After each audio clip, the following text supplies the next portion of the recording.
Hello friends, कैसे हैं आप सभी। आशा करता हूँ आप सभी अच्छे होंगे। तो आज की जो मेरी वीडियो है ये एक रसायन विज्ञान का एक टॉपिक है, मिश्र धातु, उसको लेकर बनाई हुई है। ठीक है, तो इसमें मिश्र धातु क्या होती हैं, किस किस से मिलके बनती हैं, कैसा क्या है, कौन सी मिश्र धातु किस किस अवयवीय घटक से मिलकर बनी होती है, उसका क्या यूज़ होता है, इन सारी चीज़ों पे हम आज डिस्कस करने वाले हैं। तो हम 1 बाई 1 देखते हैं। 8 से 10 पॉइंट ऐसे हैं जिन्हें हम बताएंगे कि कौन सी मिश्र धातु किस किस अवयव से मिलकर बनी है। जैसे कि अगर मैं बात करूं, जैसे मैंने यहाँ पे अवयव लिख दिए हैं, उपयोग नहीं लिखे हैं। उपयोग जो है यूजेज, वो हम आपको साथ ही साथ में बता देंगे। आप देख रहे होंगे फ्रेंड्स, मैंने पहले लिखा हुआ है यहाँ पे कांसा। ठीक है, कांसा जो मिश्र धातु है जिसे इंग्लिश में कहते हैं एलॉयज। तो जो कांसा जो मिश्र धातु है किस किस से मिलकर बनी है, कॉपर और टिन से मिलकर बनी हुई है। किससे? कॉपर और टिन से। अब आप इतना जान लीजिए कि कॉपर को किससे रिप्रेजेंट करते हैं, Cu से, टिन को Sn से। तो जिसको जिससे रिप्रेजेंट करते हैं वो मैंने आपको देखा ब्रैकेट में, मैंने आपके सामने लिख दिया है। सही है। तो कांसा किस किस से मिलकर बना होता है, कॉपर से और टिन से। कांसा मिश्र धातु मिलकर बनती है। उस प्रकार फिर मेरा आता है दूसरे नंबर का कि गन मेटल।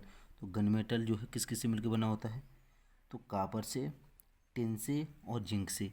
इन तीनों चीज़ों से मिलके, इन तीनों अवयवों से मिलके कौन सी मिश्र धातु बनती है, वो बनती है आपकी गन मेटल। तीसरे नंबर का आता है टांका, जिसे हम सोल्डर भी कहते हैं। क्या कहते हैं इसे? सोल्डर कहते हैं। ठीक है, तो सोल्डर जो है आपका, ये किस किस से मिलकर बना है, तो टिन से और लेड से। टिन यानी Sn और लेड यानी Pb, जिसे सीसा कहते हैं। तो जो है आपका जो टांका है ये टिन और लेड से मिलकर बना हुआ होता है।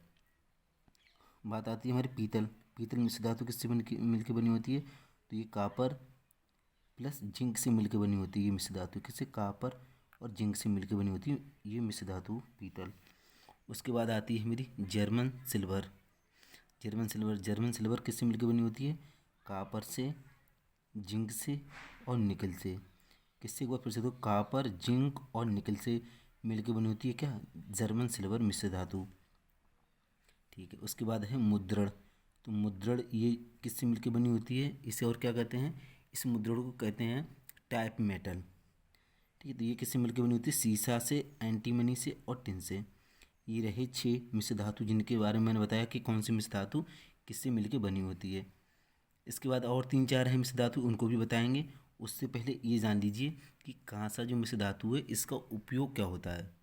ठीक है फ्रेंड, तो हम आपको 1 बाई 1 बता दें। जैसे कांसा मिश्र धातु हुई आपकी, तो इसका देखिए उपयोग क्या होता है। तो इसका उपयोग होता है सिक्का हुए कॉइन्स होते हैं, सिक्के, घंटी और बर्तन आदि बनाने में इसका यूज किया जाता है। कांसा का यूज किस किस में किया जाता है, सिक्के हुए, घंटी हुई जो अपनी साइकिल वगैरह में होती हैं, और भी। तो सिक्के, घंटी और बर्तन बनाने में इनका उपयोग किया जाता है। किसका? कांसे का।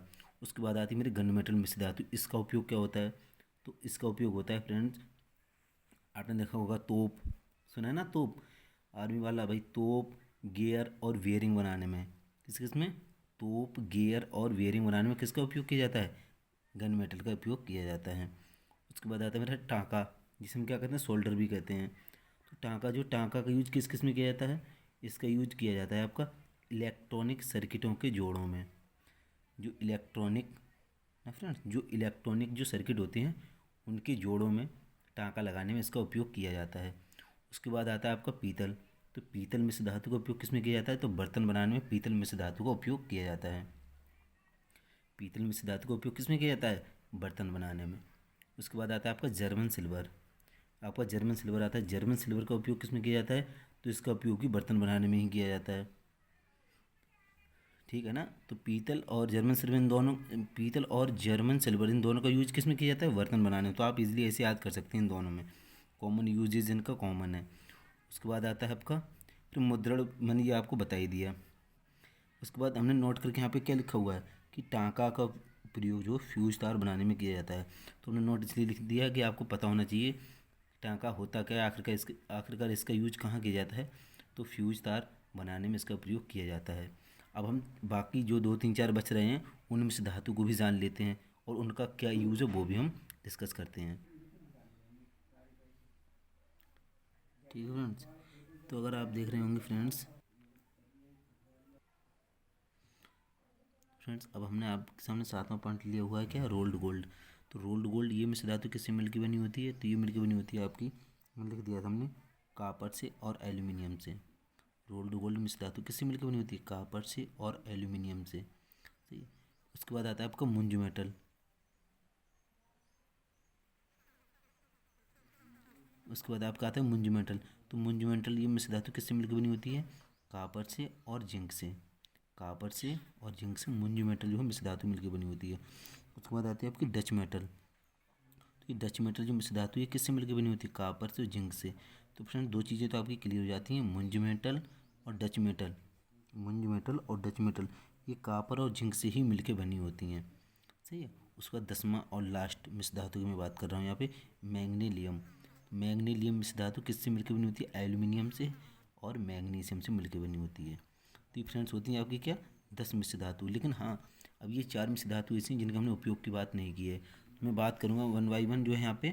फिलहाल उन 6 के तो मैंने बता दिया। यहाँ पर रोल्ड गोल्ड की बात करता हूँ। किसकी बात करता हूँ, रोल्ड गोल्ड। रोल्ड गोल्ड का क्या उपयोग होता है, तो इस सस्ते आभूषण बनाने में इनका उपयोग किया जाता है। रोल्ड गोल्ड जो मिश्र धातु इसका उपयोग किसमें किया जाता है, तो सस्ते आभूषण बनाने में इनका उपयोग किया जाता है। ऐसे ही आपका आता है मुंज मेटल। क्या आता है, मुंज मेटल। तो मुंज मेटल का प्रयोग किसमें किया जाता है, उपयोग किसमें किया जाता है, तो इनका किया जाता है सिक्का बनाने में। किसमें, सिक्का बनाने में इनका प्रयोग किया जाता है। ऐसे ही आता है आपका डच मेटल, 9 नंबर का जो है आपका डच मेटल। इस मिश्र धातु का उपयोग किसमें किया जाता है, सस्ते आभूषण बनाने में इसका प्रयोग किया जाता है। और लास्ट है आपके क्या, मैग्नीलियम।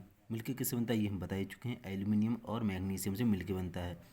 लेकिन इसका उपयोग क्या है, इसका उपयोग क्या है, ये हवाई जहाज़ के जो ढांचा होते हैं, एक प्रकार जो हवाई जहाज़ होता है उसके ढांचे बनाने में मैग्नीलियम का प्रयोग किया जाता है। तो फ्रेंड्स आपने देखा होगा, हमने आपको 10 मिश्र धातु बताई। कौन सी मिश्र धातु किस अवयव से मिलकर बनी है वो भी चीज़ मैंने आपको बताई। उसके बाद कौन सी मिश्र धातु का उपयोग किस चीज़ में लाया जाता है ये भी हमने आपको बताया। तो हमने आज मिश्र धातु से रिलेटेड पढ़ा, लेकिन कहीं ना कहीं हमने उनके अवयव और उपयोग तो पढ़े, लेकिन हमने एक होता है ना मिश्र धातु को थोड़ा डिफाइन नहीं किया। तो कोई नहीं, तो डिफाइन अब कर लेते हैं। मिश्र धातु, आखिर मिश्र धातु को किस प्रकार से डिफाइन किया जाता है। तो मिश्र धातु क्या होता है, कोई धातु है, ठीक है, कोई एक धातु किसी अन्य धातु या धातु के साथ अगर मिलती है तो जो उनका मिश्रण एक प्रकार से बनता है वो मिश्र धातु कहलाता है। समझे, मतलब कोई अगर एक धातु है, उस धातु का किसी दूसरी धातु या धातु से उनका अगर मिक्सचर किया जाए तो जो मिक्सचर एक प्रकार से बन के रेडी होगा ना मिश्रण, वो मिश्र धातु कहलाएगा। तो ये प्रकार के कहलाती है मिश्र धातु। मिश्र धातु हमने आज का टॉपिक था मेरा मिश्र धातु, हमने इसे कंप्लीट किया। तो ये हमने 10 ऐसी मिश्र धातु लिखाई हैं।